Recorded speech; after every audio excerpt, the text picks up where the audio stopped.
नमस्कार।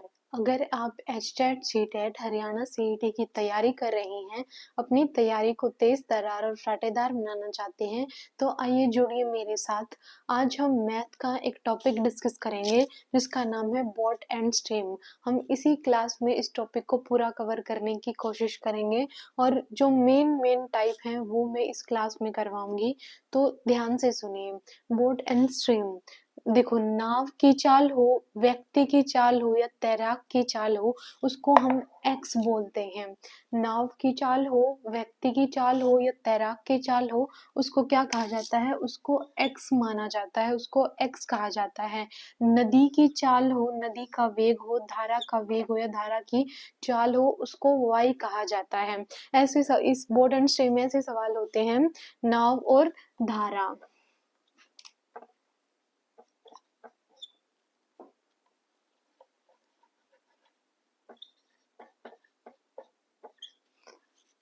नाव और धारा, इसमें ऐसे सवाल होते हैं कि एक बोट होती है, वो एक बार तो नदी के वेग के साथ जाती है और एक बार नदी के विपरीत जाती है। अगर वो नदी के वेग के साथ यानी धारा के साथ जाएगी तो उसको टाइम कम लगेगा, और जब उसके विपरीत जाएगी तो उसको टाइम ज़्यादा लगेगा। तो इसमें इस टाइप के सम है कि नाव का वेग इतना दिया है, धारा का वेग इतना है, विपरीत जाने में कितना समय लगेगा या समान वेग से जाने में कितना समय लगेगा, या डिस्टेंस पूछ लिया जाएगा या टाइम पूछ लिया जाएगा, स्पीड पूछ ली जाएगी।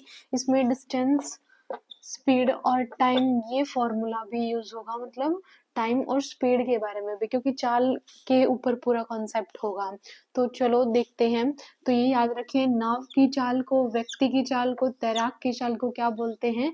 एक्स कहा जाता है। नदी के वेग को, नदी का वेग, नदी की चाल और धारा के वेग को क्या कहा जाता है? धारा के वेग को वाई कहा जाता है। ये मैंने यहाँ पर धावा गलत लिख दिया था, धारा है ये। बोट एंड स्ट्रीम, मैंने अब ध्यान दिया, तब नहीं दिया था। नाव और धारा, बोट एंड स्ट्रीम। तो ये याद रखिए, नाव की चाल को क्या कहा जाता है? एक्स कहा जाता है। व्यक्ति की चाल को क्या कहा जाता है? एक्स कहा जाता है। तैराक की चाल को क्या कहा जाता है? एक्स कहा जाता है। नदी की चाल वाई होगी, नदी का वेग वाई होगा। धारा का वेग भी क्या होगा? धारा का वेग भी वाई होगा। जैसे कई बार नदी के वेग के साथ, धारा के वेग के साथ जाएगी, कभी ऐसे विपरीत जाएगी, कभी साथ कभी विपरीत। तो ऐसे जब साथ जाएगी, धारा के वेग के समान जाएगी तो उसको x प्लस वाई, और जब विपरीत जाएगी तो उसको x माइनस वाई कहा जाता है। अब सम देखिए, एक एक क्वेश्चन इस पर हम देखते हैं और अपना कॉन्सेप्ट क्लियर करने की कोशिश करते हैं।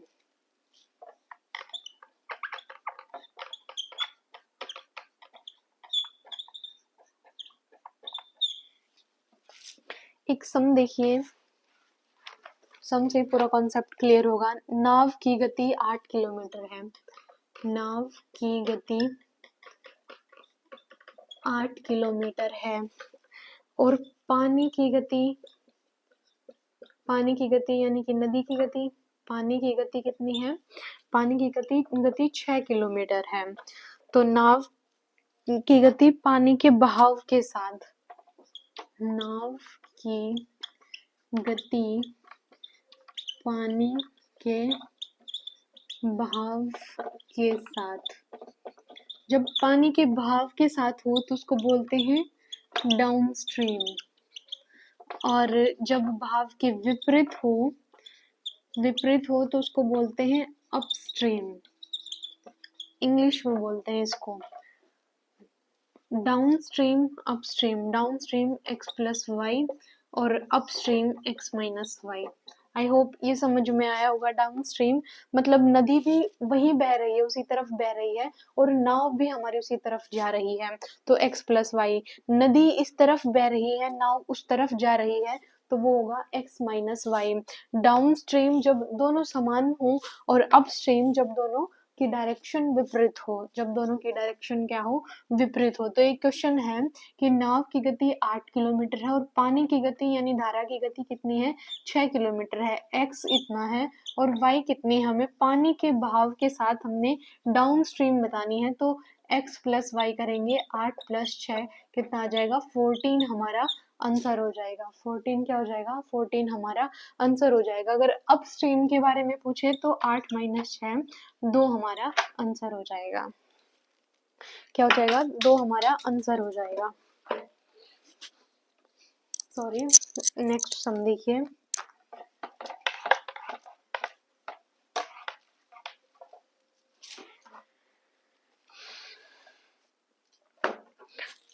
अब एक और सम देखिए। नाव की गति है 6 किलोमीटर और धारा का वेग है 5 किलोमीटर। तो आप बताइए डाउन स्ट्रीम बताएंगे तो x प्लस वाई हो जाएगा, आंसर आ जाएगा 11 आंसर। अप स्ट्रीम पूछ लिया जाए तो एक हमारा आंसर हुआ। ये बेसिक कॉन्सेप्ट था, ये क्लियर हो गया होगा। अब इससे नेक्स्ट कॉन्सेप्ट पर चलते हैं। कई बार हमें ये x और y की वैल्यू ना देकर अप स्ट्रीम और डाउन स्ट्रीम की वैल्यू दे दी जाती है। यानी x प्लस वाई की वैल्यू दे दी जाएगी, x माइनस वाई की वैल्यू दे दी जाएगी और हमसे x पूछ लिया जाएगा और हमसे क्या पूछ लिया जाएगा? y पूछ लिया जाएगा। तो देखिए, जब डाउन स्ट्रीम और धारा के समान या विपरीत दिया जाए, अप स्ट्रीम और डाउन स्ट्रीम दिया जाए और x और y पूछ लिया जाए तो हम क्या यूज करेंगे? इन दोनों को जोड़ देंगे, x plus Y plus X minus Y upon 2, दोनों का जोड़ और उसको डिवाइड बाय 2 कर देंगे। और तब y की बात हो तो दोनों को घटा देंगे और उसके अपॉन में 2 कर देंगे। ये डायरेक्ट मेथड होता है। कौन सा मेथड होता है? डायरेक्ट मेथड होता है। ये जब हमें धारा के समान या विपरीत गति दी हो तो इन दोनों को x पूछा हो तो दोनों को जोड़कर 2 से डिवाइड कर देंगे और y पूछा हो तो दोनों को घटा कर 2 से डिवाइड कर देंगे। अब एक सम देखिए इसके ऊपर, तब कॉन्सेप्ट क्लियर होगा। एक व्यक्ति की शांत जल में 10 किलोमीटर की चाल, यदि धारा की चाल 6 किलोमीटर हो तो धारा के विपरीत और धारा के साथ उस व्यक्ति की चाल ज्ञात कीजिए। क्वेश्चन देखिए पहले, ये पहले कॉन्सेप्ट पर है। एक व्यक्ति की शांत जल में चाल 10 किलोमीटर है। एक व्यक्ति की शांत जल में चाल कितनी है? 10 किलोमीटर है, यानी x इज इक्वल टू 10। और अगला क्या बोला है? धारा के विपरीत वह धारा के साथ उस व्यक्ति की चाल ज्ञात करनी है। धारा की चाल कितनी है? धारा की चाल है 6 किलोमीटर। तो x प्लस वाई हमें ज्ञात करना है तो 16, x माइनस वाई हमें ज्ञात करना है तो 4। ये हमारा आंसर होगा। ये फर्स्ट कॉन्सेप्ट पर है।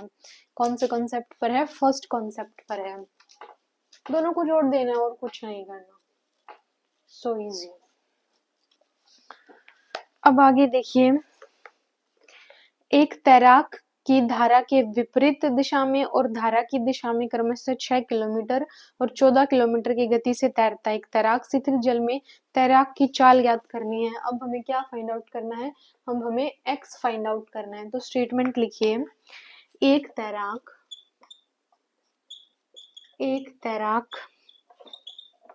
धारा के विपरीत दिशा में तथा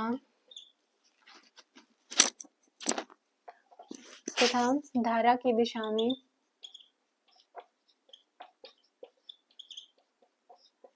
में 6 किलोमीटर और 14 किलोमीटर की गति से तैरता है। राइटिंग भी मेरी ऐसी है, थोड़ा समझ लेना। स्थिर जल में तैराक की चाल, स्थिर जल में तैराक की चाल ज्ञात कीजिए। तैराक की चाल मैंने शुरू में ही लिखा था, x होती है, x फाइंड आउट करना है। धारा के विपरीत यानी अपस्ट्रीम, धारा की दिशा में यानी कि डाउनस्ट्रीम। तो x प्लस वाई की वैल्यू कितनी दी है, x प्लस वाई की वैल्यू दी है 14 और x माइनस वाई की वैल्यू दी है 6।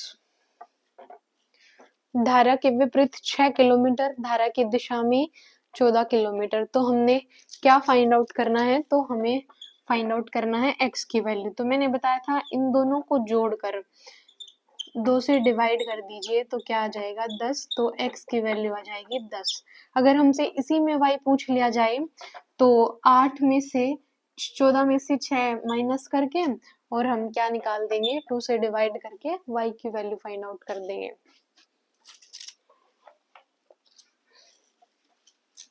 आई होप ये समझ में आया होगा। x plus Y, X minus Y की वैल्यू दे रखी है और x की फाइंड आउट करनी है तो इन दोनों को जोड़कर 2 से डिवाइड करना है और y की फाइंड आउट करनी हो तो इन दोनों को माइनस करके 2 से डिवाइड करना है। और आगे चलकर जब कंपैरिजन के क्वेश्चंस होंगे तो वहां ये रेशो में या कंपैरिजन में ले जाएंगे तो वहां ये दो कट जाएगा आपस में। तो जब तक तुलना न की जाए, तब तक कंपैरिजन की बात ना हो, तब तक रेशो में ना लिया जाए, तब तक हमें ऐसे ही सॉल्व करना होगा। तब तक क्या करना होगा, तब तक हमें ऐसे ही सॉल्व करना होगा। उसके बाद नेक्स्ट सम देखिए।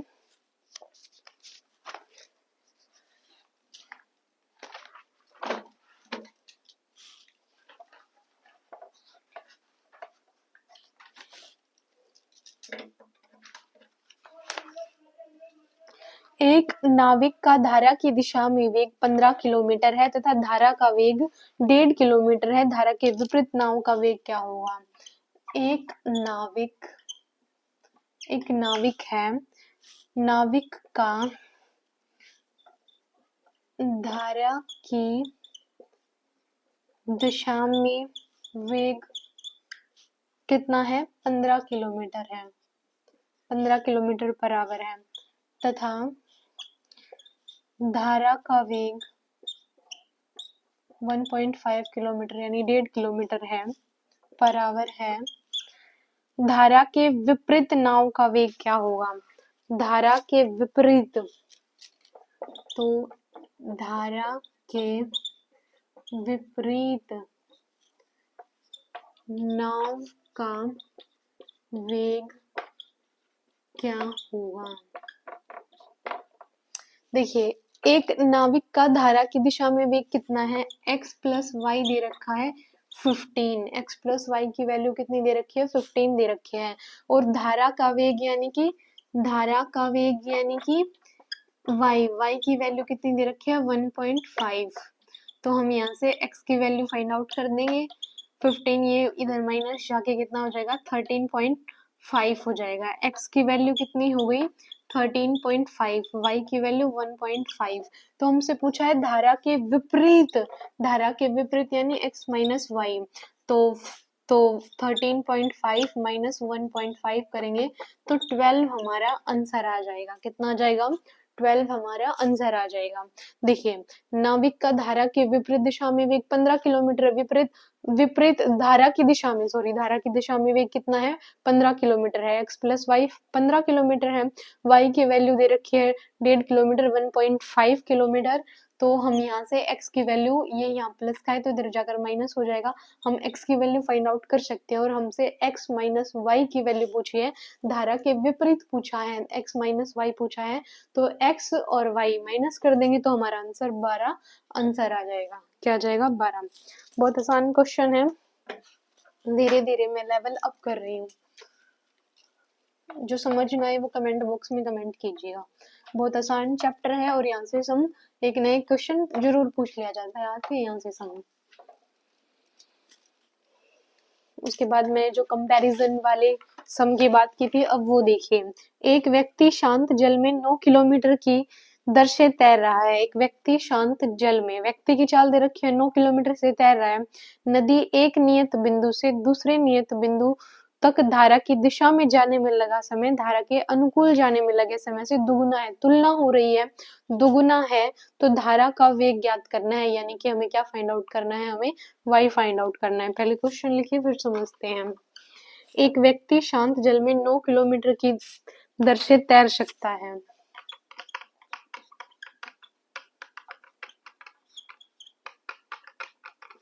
शांत जल में 9 किलोमीटर पर आवर की दर से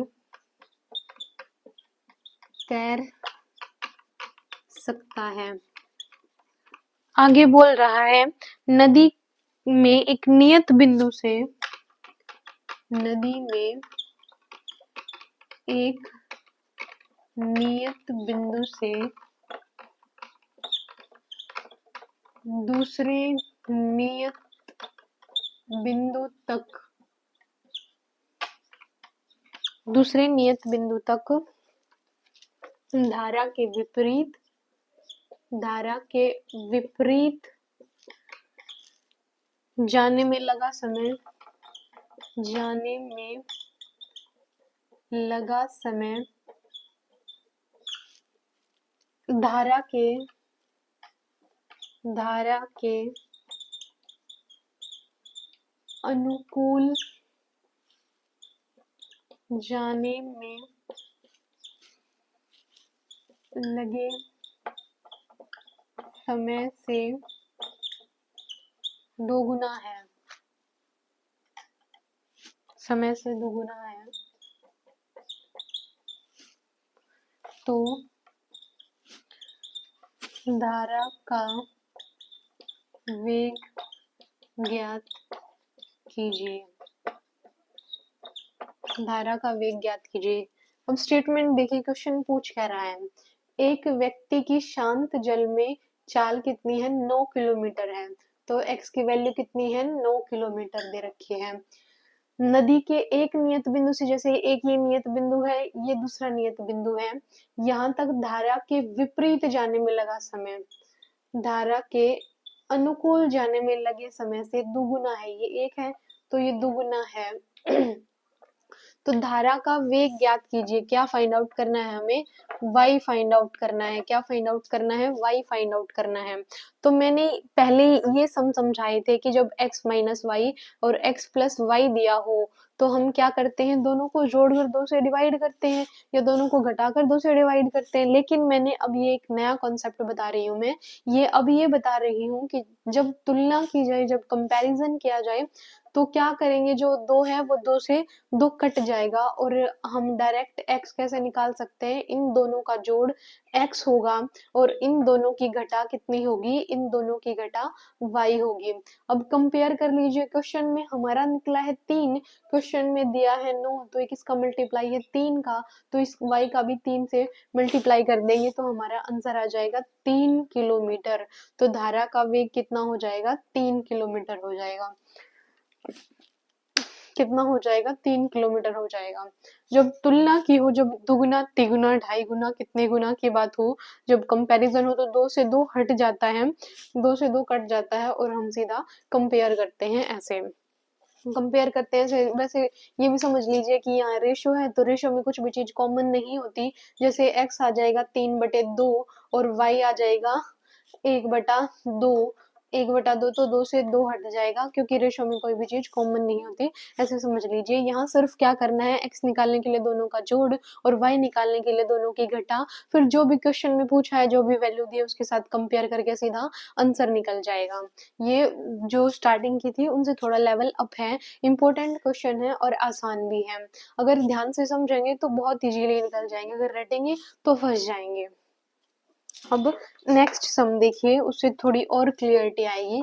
यहाँ समझना है, जब दोगुना तिगुना कंपैरिजन हो तो क्या करेंगे, दोनों का जोड़ x होगा, दोनों की घटा क्या होगी, दोनों की घटा y होगी। दोनों का जोड़ x होगा और दोनों की घटा y होगी। देखिए नेक्स्ट सम देखिए, यदि नदी का वेग 4 किलोमीटर है, यदि नदी का वेग 4 किलोमीटर है तो नदी में एक नियत बिंदु से एक नियत बिंदु से दूसरे नियत बिंदु तक धारा के अनुकूल जाने में लगे समय से धारा के विपरीत जाने में लगा समय धारा के अनुकूल जाने में लगे समय से 3 गुना है। तो नाव का वेग ज्ञात कीजिए।